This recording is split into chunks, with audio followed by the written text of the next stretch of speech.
tenim tot, un nou interior, amb un toc acollidor, quina calefacció. Para-pa-pa, pa-pa-pa-pa-pa, pa-pa-pa-pa-pa, si ho somies ho tenim.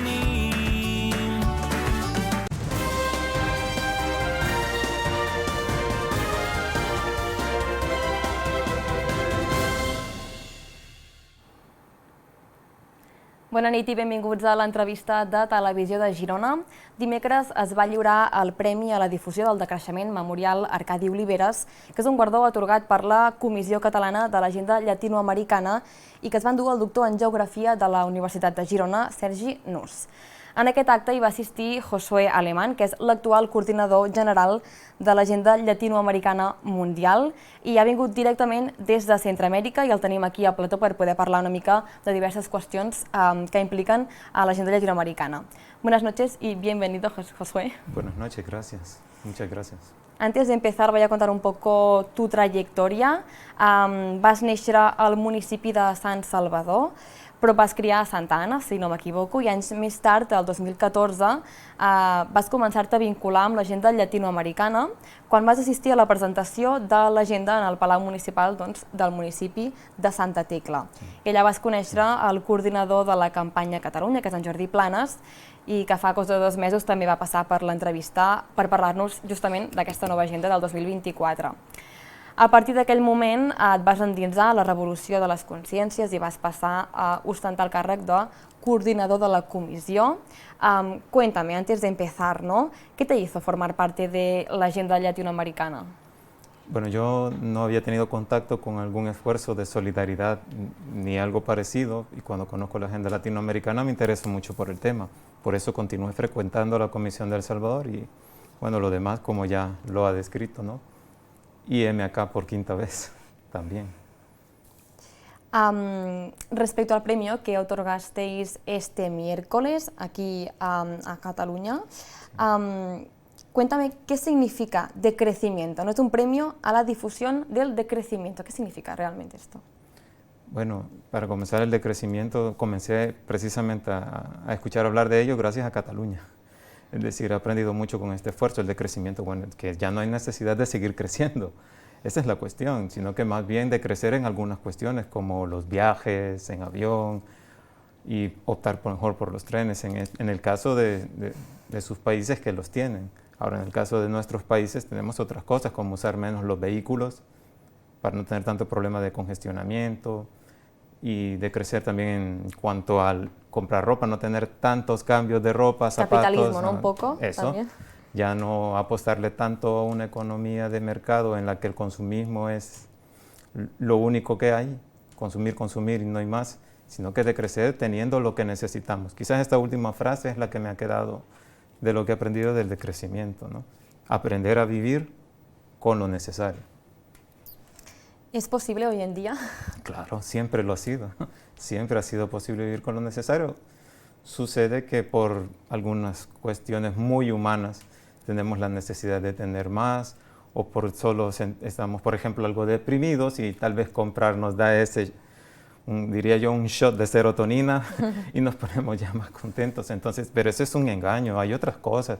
Está la familia, están los amigos, está la lectura, están los libros, tantas autoras y autores con tantas historias para mejorar el ánimo. Es decir, sí se puede vivir solo con lo necesario. Podemos pasar un poco al tema de la colonización. Es evidente que los países latinos, la colonización empezó con el descubrimiento del continente, o digámoslo así, pero hoy en día aún sigue esta colonización. Es una colonización moderna. ¿Cómo ha evolucionado? ¿Cómo la ves actualmente? Los procesos colonizadores son aún antes de este encuentro entre europeos y lo que ahora se le quiere promover como Abya Yala, ¿no? Tenía otros nombres, el continente que hoy llamamos América. Pero Abya Yala es una reivindicación precisamente decolonizadora, propuesta por los pueblos originarios en 2014, pero esa es otra historia. La cuestión es que estos procesos son tan antiguos que no debemos extrañarnos que no acaben. Lo que nos toca es más bien que una justicia que pueda reparar estos procesos y evolucionar a un mundo más justo, esa justicia es la que tenemos que buscar, es decir, decolonizar nuestras mentes. Y para decolonizar las mentes hay que reconocer que hay una otredad. No solo es mi religión, ni mi modelo económico, ni mi manera de vivir la que le podría servir a otros pueblos donde llego. Eso es muy colonial. ¿No? Pensar en decolonialidad es reconocer que también hay otras maneras y hay pueblos que les va muy bien así como están. Podemos convivir, tal vez hasta ahí. ¿Cómo podemos decolonizarnos con pequeños actos quizá más del día a día? Si quisiera usted un ejemplo como aquí en Europa, tal vez ser más receptivos con respecto al tema de la inmigración, porque las personas que vienen acá escapando de los problemas de sus países, porque esta gente seguro no quisiera estar acá si no tuviese necesidad, ya está, pero no, se han tenido que venir y ahora pues traen sus culturas también hacia acá. Quiere decir que esa otredad viene a ustedes y tienen que aprender a convivir con ella. Claro, ellos también tienen que respetar las leyes y las costumbres suyas, cuidado. Y eso tiene que ver con no pretender tampoco esta masa inmigrante, pretender ser colonizadora. Eso no. Nadie debe colonizar a nadie, sino que tiene que aprenderse a vivir en un mundo que desde hace mucho es cosmopolita. Hay un negacionismo al respecto. O sea, todo este planeta siempre ha sido cosmopolita y siempre van a haber momentos que nos van a hacer cruzarnos en el camino y no tenemos que tratar de imponer algo al otro. Convivir, al final. Convivir, ¿no? Convivir sí, con lo que cada uno quiere y tiene. Sí, costumbres, dioses, espiritualidades, todo. Porque todo tiene un origen más antiguo de lo que podemos creer, para con nosotros, claro. No solo nuestras costumbres son milenarias, las de los demás también lo son. Claro. Hay diferentes tipos, digamos, de colonización hoy en día. Algunos de ellos son, por ejemplo, los tratados de libre comercio o el salvadorismo blanco, que hace unos años que digamos, se conoce. ¿Qué piensas acerca de ¿no? del salvadorismo blanco? Viene de esto que acabamos de comentar. El salvadorismo blanco es una crítica al emplear mal el tema de la cooperación para con los países, claro, donde los pueblos necesitan ayuda, sí. En breve se explica con un ejemplo. Hace un par de semanas conocí a una doctora, Gladys Susu, que ella, en su pueblo, ellos son mayas de Guatemala, y si ella muy doctora puede ser, por ejemplo, pero si el día lunes le toca ir a recoger el agua, tiene que ir a recoger el agua, si no tendrá una sanción de su comunidad. Entonces, ella ponía también el ejemplo de que a veces llegan algunos grupos extranjeros a tratar de imponer fórmulas para que supuestamente vivan mejor, pero es que ellos ya están muy bien como están. Así como están. Eso, y de ahí viene el tal salvadorismo blanco. Hay lugares donde no es necesario hacer todo lo que propone la agenda que se lleva. Hay cuestiones que sí, y ella dio el ejemplo también. Médicas y médicos sí que se necesitan, si nosotros muy pocos tenemos. Hay enfermedades que no se pueden tratar solo con la medicina ancestral. Hay otras cuestiones que sí, que la medicina moderna puede resolver de mejor manera. Pues es ese intercambio el que sí es útil. El salvadorismo blanco intenta imponer la fórmula como única y todo lo demás no es civilizado. Entonces, hoy en día además está como, hasta podríamos decir de moda, ¿no? O es como bastante, mucha gente, digamos, quiere ir a ayudar porque tienen esta vocación y seguramente quieren hacerlo, pero no son conscientes que a veces con determinadas ONGs o depende de con quién vayan, ¿no? a ciertos países, les pasa esto, que no se dan cuenta de que están imponiendo quizá una manera de hacer las cosas que no es la que la gente que vive allí quiere y necesita, ¿no? En este caso es importante como dar a conocer qué es lo que realmente es importante en un voluntariado, ¿no? Entonces, ¿cuál es el objetivo principal de un voluntariado? No imponer, sino al final conocer lo que la gente de allí quiere y necesita y ayudarlos en esto. Pero es que la misma palabra que los impulsa lo revela todo. O sea, son esfuerzos de solidaridad. Van a ser solidarios con nosotros allá en América y con otros pueblos que lo necesitan o personas, ¿no? Entonces, quiere decir esto que hay una obligación de estas instituciones en formar primero a este voluntariado para ser consciente de esto y no enfrentarse a contradicciones. Porque con toda la buena voluntad se puede ir y uno cometer errores también de manera involuntaria. Pero la formación me parece previa a la misión que se quiere realizar es clave para que esto no suceda y todo tendría que ir bien. Por otra parte, también hay otros tipos de colonización, como son los tratados de libre comercio. ¿Con qué políticas o de qué manera se podría evitar, digamos, que los países más grandes con sistemas económicos quizá más, bueno, sí, con más grandes, ¿no?, se coman un poco la industria y el comercio local de diferentes países de Centroamérica o de Sudamérica? Responder a eso es muy complejo porque cuando se hace un tratado de libre comercio entre un país inmensamente industrializado con uno que no tiene la tecnología o las capacidades para explotar algunos recursos locales, pues quien invierte más dinero, en términos económicos, quien invierte más dinero es el que viaja hasta este país y por tanto exige ciertos beneficios o ciertos subsidios para poder hacer dicha inversión. La idea es que en ambas partes necesitan tener beneficios. Por eso también se dan las contradicciones aquí mismo en Europa, de que producen aquí manzanas, pero también compran manzanas de otra parte.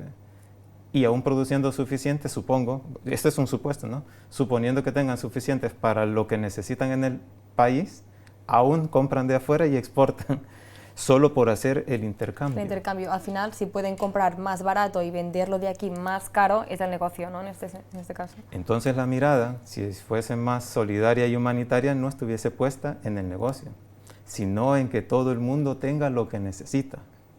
Si quieren tener fruta que no es de temporada todo el año, pues que sea de una manera más justa. Y si no es esa la manera más justa de comer, entonces no deberíamos comer fruta que no es de temporada y ya está. Claro. Ganarán menos dinero ellos, sí, pero la gente va a estar mejor. De eso. Igual cuando se comercia con países de Latinoamérica tendría que ser igual, de la misma manera. Aunque hay países que sí tienen la tecnología, por ejemplo, no necesitan tecnología extranjera, como en Brasil, por ejemplo, que cuando se talan los árboles de la Amazonía, no siempre son extranjeros, también locales que tienen muy desarrollada la industria de la agricultura, ¿no? Es decir, empresas locales de allí mismo, digamos, desforestan el Amazonas. Porque tienen la tecnología, tienen los medios. Es decir, no se da igual en todos los países.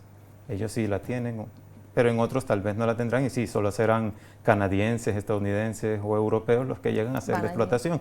Pero ese es el tema, que tienen la tecnología para hacer eso y obtener los niveles de ganancias que obtienen de esta actividad. Porque otro tipo de colonización es la tala de árboles que hay pues, en el Amazonas o en otros bosques de América, que provoca que muchas comunidades, ¿no?, tengan que irse de ese sitio, de la zona donde vivían, y al final quedan desprotegidas. Las echan de sus casas, básicamente, ¿no? Aquí esto no pasa, o al menos tan exagerado. Esto también es otro tipo de colonización, ¿cierto, no? Sí, lo es. Más bien es de irse a las actividades que se ejecutan, y esto sí se pueden considerar actos coloniales, porque si no fuese colonial, entonces no implicase el remover poblaciones enteras de los territorios que por mucho tiempo han habitado. Y el acto colonial no solo es del extranjero, sino del mismo nacional, que no se reconoce en ese pueblo. Claro. Si, por ejemplo, en El Salvador, no me voy a ir a otro país mejor, me quedo en El Salvador, y si en El Salvador los mismos de mi gobierno intentan desplazar a otras personas por ejecutar megaproyectos que van a generar más empleos, esto ya es irrespetar a los locales que por generaciones han vivido ahí, que de hecho se está dando en cierta medida, Sí. actualmente sí se está dando, porque hay ciertos megaproyectos que están en marcha. Y eso es colonial, porque no se respetan ni siquiera las subculturas, por decirlo así. Son pequeñas culturas, pero que forman parte de un país. A ver, nuestros estados-nación también son producto de un proceso colonial. Claro. Si yo soy salvadoreño, me digo salvadoreño, vengo de El Salvador, de Centroamérica, pero todos estos nombres vienen de un proceso colonial. Antes había algo, y aún quedan no solo remanentes, sino pueblos enteros de algo que estaba mucho antes. Por eso es tan complejo el tema de la colonialidad. Pero para simplificarlo, si queremos minimizar los impactos de que se continúe con una dinámica colonial, es el reconocimiento de que existen otras personas, otros pueblos que están allí territorialmente en principio. Y ya de ahí va lo demás de la cultura, sus costumbres, su espiritualidad, que debe ser respetada. Y que tampoco nosotros vamos a pretender que es malo lo que puedan llevar nuestros países a otros países, ¿no? Bueno, en el caso de sus países, a los nuestros, aunque los nuestros también de repente se pueden ver como una amenaza en sus países. He escuchado algunas cosas. En este caso es muy importante concienciar a la gente, pero si desde los gobiernos, digamos, no introducen esa conciencia, no sé si es complicado acabar con este colonialismo. Sí, es así, es complicado si no cambiamos la manera de pensar. Si nos mantenemos con fórmulas hegemónicas, esto del colonialismo no va a acabar y las contradicciones van a continuar. Y también algunas instancias que se supone deberían velar porque este colonialismo no se sigue expandiendo, también podrían mejorar su imagen, ¿no? Y esto está claro, como la ONU, por ejemplo. O sea, la ONU, para mí, el mayor defecto que tiene la ONU es que 5 países tengan un veto absoluto. Todo el mundo, todos los países deberían tener la misma capacidad para el mismo poder. Pues para eso es una organización de Naciones Unidas. Entonces, solo por dar un ejemplo, hay muchas contradicciones. Hasta que no superemos estas contradicciones no se ve muy claro. Solo lo que está claro es que no hay que dejar de resistir a quien le toque resistir. Aunque sea muy cansado, ¿no? Porque seguro que es muy cansado. Es que al final, si no se resiste, pues entonces lo que toca es caer y desaparecer y ser desplazados por aquello hegemónico que nos está empujando. Eso es lo que toca. Por lo tanto, no hay otra opción. Hay que resistir. Ya para ir terminando, hablemos de feminismo. ¿Cómo está ahora la situación, digamos, en El Salvador, que es donde tú vives? ¿Aún hay mucha violencia hacia las mujeres?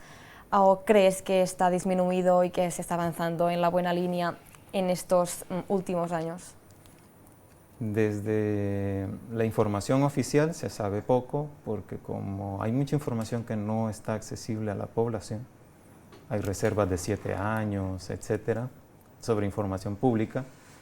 Entonces, suena más las denuncias de las organizaciones que dicen que no ha mejorado.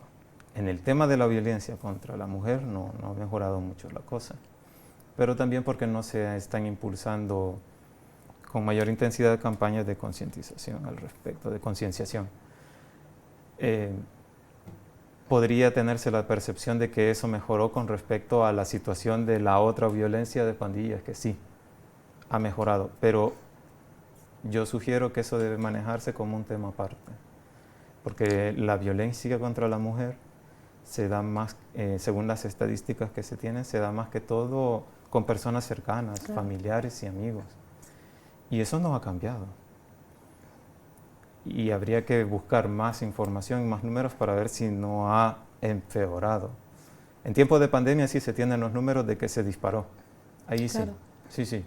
Pero hoy en día, pues, habría que revisar para con el año 2023. Pero no se ha escuchado de mejoras, no. Nos falta bastante para caminar en ello y Bueno, yo espero que el gobierno actual no vaya a dejar la oportunidad de seguir trabajando con las organizaciones que han velado por ello durante años. Ahora, si el tema también venía por lo de que en mi país se mete presa a la mujer por 30 años por un aborto, no importa en qué condición, no, eso no ha cambiado y no cambiará. ¿Nunca? Con este gobierno no.